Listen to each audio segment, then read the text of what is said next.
On your attention?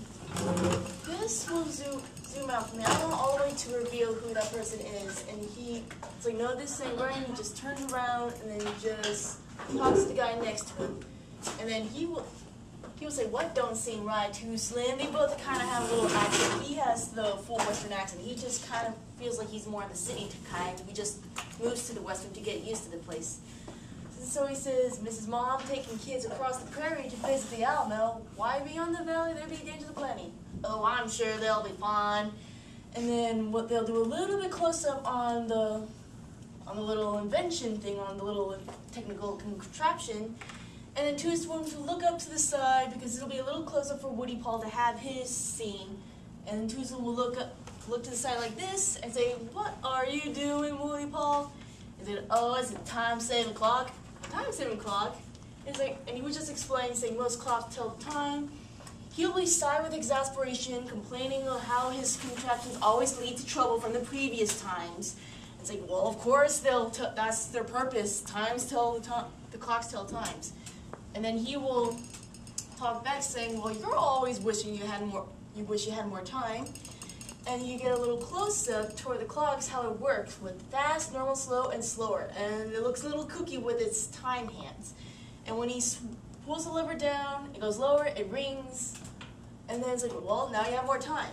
And then it makes more dramatic with Joey the Cowpolka King, with lightning everything, with dark clouds and the lightning, and the little accordion, with all the evilness theme song.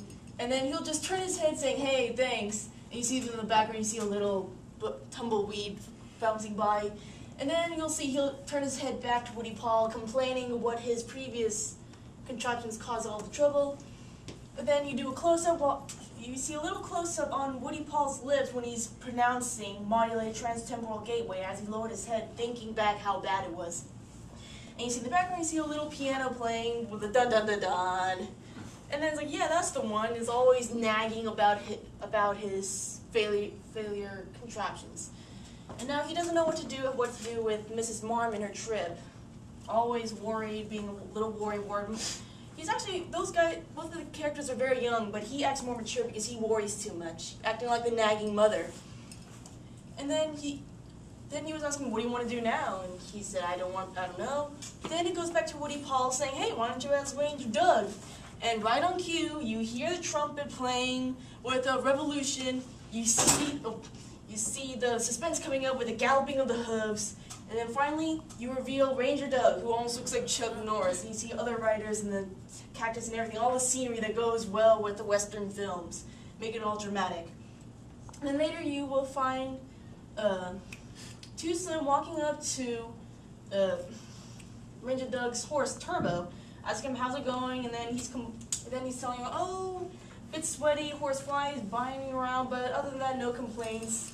His lips will move a little bit, like that, but everything's okay. Then after he talks to him, he goes to Ranger Doug's eye point of view toward Twosome after he turned his head toward him, and holding the flyer that says, oh, have you seen one of these? And when he looks down like the Alamo, saying, oh, I have my crusty saddle companion. And then sneaking up, you will find Woody Paul leaning his arm against Twosome's head, acting sarcastic or being a little mean and sly and stuff, and saying, hey, he's saying you're crusty or your saddle's crusty. And he has a little long-faced look, all sarcastic and being silent to ignore him, pretending that he doesn't hear him. Then he just gives the flyer, and close up his hand, giving the flyer to Ranger Doug. Then it goes close up to zoom out to reveal the whole scenery and everything, even the tumbleweed there, because you mostly find tumbleweeds flying around somewhere. You'll see he'll act sarcastic, he'll be dramatic with his hood hanging down, not covering half of his face, saying his lines, starting his own soliloquy, as we could say. And then you can see him using the flute, probably warming up with the origin of this story.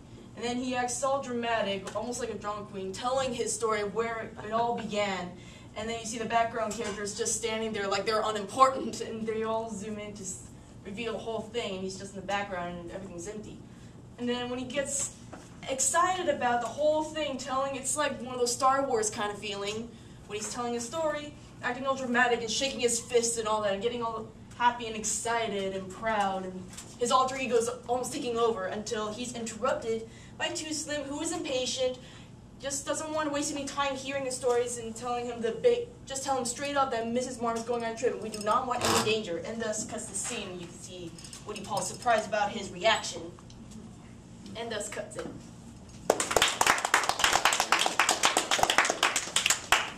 What do you folks think of her presentation? Is it good? Is it great? It was great. Did she tell us a story? Do you know what's going on? I don't know. Get that camera off me. She told the story well and pointed out details that some people might not have thought about, like the action of like working the little clock device and like how it would react and all the different changes in backgrounds and little tumbleweeds. Good point. Good touches. Particular. That's one of those things that we have to do as story makers and storytellers is sometimes you read between the lines. This is the action going on in the scene. It's described by the writer, and this might well be the reaction of that. Okay, it's not necessarily, is it always the exact verbatim, this is what I'm seeing in that specific scene, this is what will happen because of it. And a really good filmmaker, a good animator is going to often do that. And sometimes while the characters move in action, the backgrounds go as well. It's kind of like a one-horse town. It's barely empty, very small towns. And you'll see the animation, you see tumbleweeds in the backgrounds, another tumbleweed, another tumbleweed. Yeah. You can It's called atmosphere. It's good for tumbleweeds, tumbleweeds, tumbleweeds, tumbleweeds, tumbleweeds, tumbleweeds, tumbleweeds. Congratulations, you figured out how to draw a tumbleweed. It keeps the background from being boring. What do you think of her drawings, folks? They're consistent, they're good. They're consistent and good. They tell the story pretty well. I don't know, I'm seeing, what's his name, Ranger Doug, and I almost get the feeling that he ought to pull out of his saddlebag a box of OxyClean or something. Billy Mays or something? Yeah. He looks like Billy Mays. With the darker beard. Oh, yeah. My only criticism, and one thing is I'm only looking at it from this distance, not up close, is to a certain extent possibly the line strength. The power of the lines themselves could be stronger. Okay. Because if you sort of look at them, you realize that, well, there's like a lot of gray going on. Oh, okay. And to a certain extent, maybe a little more power, like the dark value. And you're going to hear that a lot from me, folks. But that's one of those things that I firmly believe that we want to tell our stories. You know, it's like, you know, that famous let's hit the nail on the head. Well, you know, in animation, when we hit the nail on the head, we use a really big hammer, you know? And so sometimes going a little bit stronger than necessary really works well in particular. And so congratulations, I think it tells the script pretty well. I know you didn't sit there and read every word verbatim to me in your presentation, but I still got the story. You know? And that hat does look pretty good. Congratulations. Thank you.